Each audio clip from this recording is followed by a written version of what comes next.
എൻ്റെ പേര് honey Francis. ഞാൻ മുരിയാട് നിന്ന് വരുന്നു. ഞാൻ ഓൺലൈൻ വഴിയാണ് ഉടമ്പടി എടുത്തത്. എന്നാന്ന് വെച്ച് കഴിഞ്ഞാൽ ജൂലൈ 10 അതിനെ തുടർന്ന് ഞാൻ എല്ലാ ദിവസവും രാവിലെ 5:30 എഴുന്നേറ്റ് പ്രാർത്ഥിക്കുകയും മാതാവിനെ മുറുകെ പിടിക്കുകയും ചെയ്തിരുന്നു. ഞാൻ പ്രൊഫഷണലി നേഴ്സാണ്, ദുബായിലാണ് വർക്ക് ചെയ്യുന്നത്. അത് കാരണമാണ് ഓൺലൈൻ വഴിയായിട്ട് എടുത്തിരുന്നത്.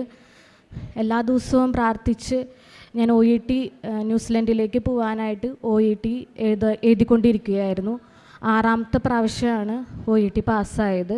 നവംബർ 19 എക്സാമിന് എനിക്ക് ഏറ്റവും ഭയങ്കര ടഫായിരുന്നു ആ എക്സാം.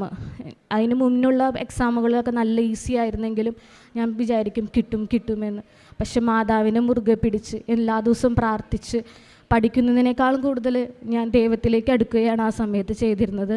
അതിനെ തുടർന്ന് നവംബർ 19 എക്സാം പാസ്സാവുകയും ഞാൻ നാട്ടിലേക്ക് വരികയും ചെയ്തു. അപ്പോൾ തന്നെ ഞാൻ മാതാവിനോട് വാക്ക് കൊടുത്തിരുന്നു, കൃപാസനത്തിൽ വന്ന് ഞാൻ അങ്ങയോട് നന്ദി പറയാമെന്ന്.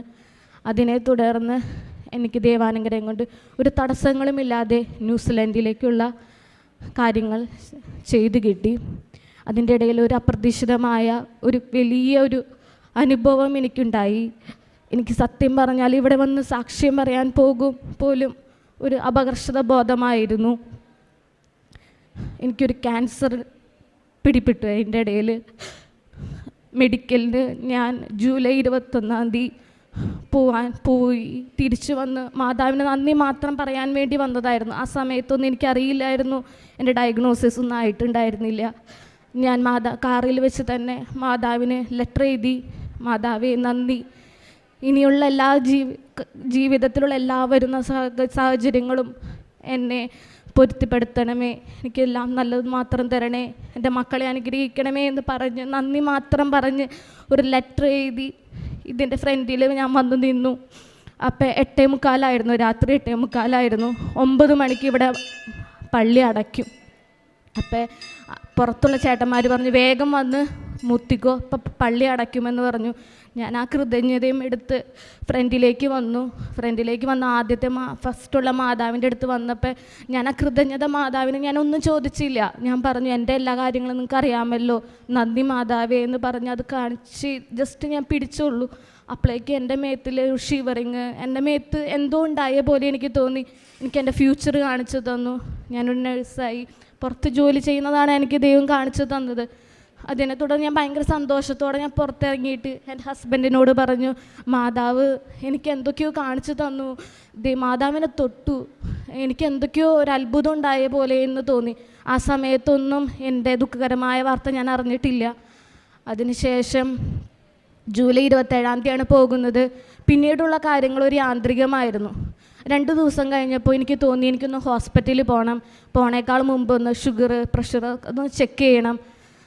അമ്മയെ കൊണ്ടുപോയി അമ്മയുടെ ബ്ലഡ് ടെസ്റ്റ് ചെയ്യാനാണ് പോയത്.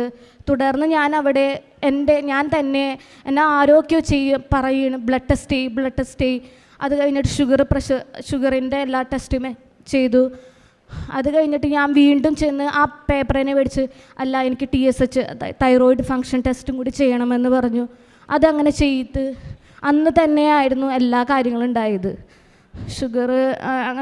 ഷുഗറിലൊന്നും പ്രശ്നമില്ല, തൈറോയിഡിൽ TSHൻ്റെ അളവ് കൂടുതലായിരുന്നു.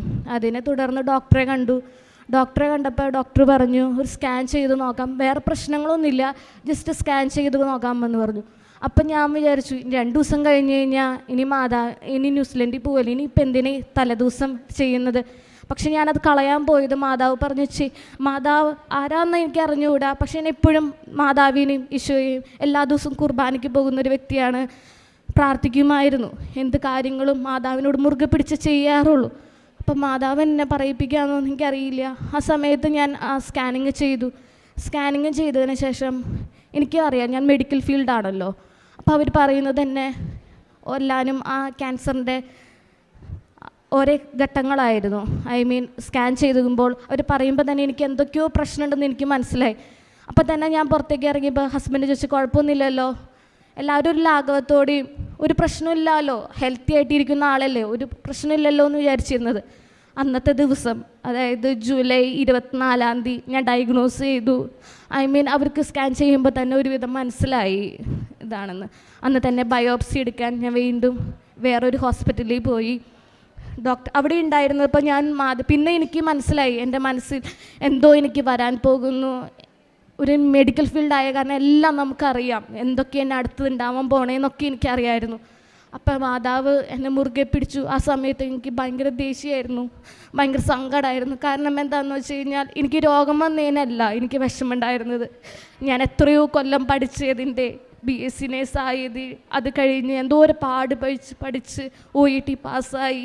അതിനു വേണ്ടി കുറേ പ്രയത്നങ്ങൾ നടത്തിയിട്ടാണ് നമ്മൾ ഒരു നേഴ്സ് അതിലേക്ക് പോകുന്നത്. തൊട്ട് 2 ദിവസം മുമ്പാണ് മാതാവ് എനിക്കത് കാണിച്ചു തന്നത്. അത് ദൈവാനുഗ്രഹം കൊണ്ട് അത് കാണിച്ചു തന്നു. അതിനെ തുടർന്ന് ഞാൻ ഓപ്പറേഷൻ ചെയ്തു. പിന്നീട് അതായത് 26-ാം തീയതി ഞാൻ ഓപ്പറേഷൻ ചെയ്ത്, അതിനെ തുടർന്ന് 5-ാമത്തെ ദിവസം തുടങ്ങി ഞാൻ കുർബാനയ്ക്ക് പോകാൻ തുടങ്ങി. പക്ഷേ എനിക്ക് ആ സമയത്ത് ഒരു വിഷമമൊക്കെ ആയിരുന്നു, എന്താ മാതാവേ. പക്ഷെ ഇപ്പോൾ ഞാൻ മനസ്സിലാക്കുന്നു, ഞാനത് വെച്ചിട്ടാണ് ഞാനിപ്പോൾ അവിടെ എത്തിയിരുന്നെങ്കിൽ വർക്ക് വിസ അടിച്ച് കഴിഞ്ഞതിന് ശേഷമായിരിക്കും. അവിടെയുള്ളവർക്കൊക്കെ അറിയാം, വർക്ക് വിസ അടിച്ചതിന് ശേഷം നമുക്കൊരു ഇൻഷുറൻസ് കിട്ടുള്ളൂ, ഒരു ഡോക്ടറെ കാണാൻ പറ്റുള്ളൂ. ഒരു ഡോക്ടർക്ക് അപ്പോയിൻമെൻറ്റ് കിട്ടണം തന്നെ ഒരു 6 മാസമൊക്കെ എടുക്കും. ആ സമയമാകുമ്പോൾ ഞാൻ ഇവിടെ ഇന്നും ഉണ്ടാവുമെന്ന് പോലും എനിക്കറിയില്ലായിരിക്കും. മാതാവിനെ കാണിച്ചു തരികയാണ് ചെയ്തതെന്ന് ഞാൻ വിശ്വസിക്കുന്നു. അത് കഴിഞ്ഞ് അതിനെ തുടർന്നുള്ള ഭയങ്കര വേദനകളും കാര്യങ്ങളൊക്കെ ആയിരുന്നു. ഞാനിവിടുത്തെ വെളിച്ചെണ്ണയും എല്ലാം തേനൊക്കെ എടുത്ത് പ്രാർത്ഥിച്ചിരുന്നു. ദൈവാനുഗ്രഹം കൊണ്ട് എനിക്കിപ്പോൾ ഒരു പ്രശ്നമില്ല. അതിനെ തുടർന്ന് സ്കാൻ ചെയ്തു. ഡോക്ടേഴ്സ് പറഞ്ഞു, നീ പെർഫെക്റ്റ്ലി ഫിറ്റാണ്, നിനക്ക് എവിടെ വേണമെങ്കിലും പോവാം. ഞാൻ ഈ 14-ാം തീയതി ദൈവാനുഗ്രഹം കൊണ്ട് മാതാവിനെ മുൻനിർത്തിക്കൊണ്ട് പോവുകയാണ്. ജൂലൈ 14-ാം തീയതി. ഇവിടെ ഇരിക്കുന്ന എല്ലാവരുടെയും പ്രാർത്ഥന എനിക്ക് വേണം. ഇവിടെ വന്ന് പ്രാർത്ഥിച്ചു കഴിഞ്ഞാൽ ഒരിക്കലും മാതാവ് ഉപേക്ഷിക്കുകയില്ല. എനിക്കിനി സത്യം പറഞ്ഞു കഴിഞ്ഞാൽ എൻ്റെ വീട്ടുകാർക്ക് അറിയില്ല എനിക്കൊരു ക്യാൻസർ ആയിരുന്നു. ഒരാൾക്കാർ എന്നോട് ചോദിക്കും, സർജറി കഴിഞ്ഞ് ചോദിക്കും എന്തുണ്ട്. ഞാനപ്പോൾ കൂടുതൽ ഉത്തരങ്ങൾ പറയാനുള്ള ഒരു മടി കൊണ്ട് ഞാൻ പറയും കുഴപ്പമില്ല, എനിക്കൊരു കുഴപ്പമില്ല എന്ന്. പക്ഷെ എല്ലാ ദിവസവും കിടക്കുമ്പോഴും മനസ്സിലൊരു മനസ്താപം വരും. എനിക്ക് ദൈവം തന്ന അനുഗ്രഹം ഞാനത് ആരോടും പറഞ്ഞില്ലല്ലോ. ഞാൻ അനുഗ്രഹത്തിന് നന്ദി പറയാൻ വേണ്ടി വന്നതാണ്. മാതാവേ നന്ദി, സ്വസ്ത്രം. തൻ്റെ വ്യക്തിപരമായൊരു ജീവിതത്തിലെ ഒരു അനുഭവമാണ് നമ്മൾ സാക്ഷ്യപ്പെടുത്തി. ഇതിൽ ഒരു പ്രധാനപ്പെട്ടത് ആയിട്ട് ഉള്ളത് മാതാവിൻ്റെ ഒരു ഇടപെടലായിട്ട് ഈ മകൾ കാണിക്കുന്നത്. ഇവിടെ ആദ്യമായിട്ട് വന്ന സമയത്ത് എഴുതിയ പ്രാർത്ഥനയിൽ അമ്മ തന്നെ മുൻപോട്ടുള്ളൊരു യാത്രയുടെ സൂചന കാണിച്ചു കൊടുത്തു എന്നുള്ളതാണ് ഒരു പ്രധാനപ്പെട്ടത്. ഒപ്പം തന്നെ തൻ്റെ ജീവിതത്തിൽ വന്ന സാഹചര്യത്തിൽ അമ്മയുടെ ഇടപെടൽ വായിച്ചെടുക്കുന്നത് അത് വ്യക്തമായിട്ട് പറയുന്നുണ്ട്. അതായത് ജീവിതത്തിൽ ഇവിടെ തന്നെ അതിനൊരു ചികിത്സയും പെട്ടെന്നുള്ളൊരു കാര്യങ്ങളുമൊക്കെ അമ്മ കാണിച്ചു തന്നതുപോലെ ഒരു ഇടപെടൽ ജീവിതത്തിൽ ഉണ്ടായി എന്നുള്ളതും, ഒപ്പം കാര്യങ്ങളെല്ലാം വേഗം ക്രമപ്പെട്ടു എന്നുള്ളതാണ് സാക്ഷ്യത്തിൻ്റെ ചുരുക്കരൂപം. അതായത് ഈ വേഗതയും ഉടനടി ഉള്ള ഒരു പരിഹാരവും അമ്മയുടെ ഇടപെടൽ ഉണ്ടാകുന്നത് നമ്മുടെ ഉടമ്പടി സാക്ഷ്യങ്ങളുടെ പ്രത്യേകതയായിട്ട് നമ്മൾ വായിച്ചെടുക്കുന്നതാണ്. കാരണം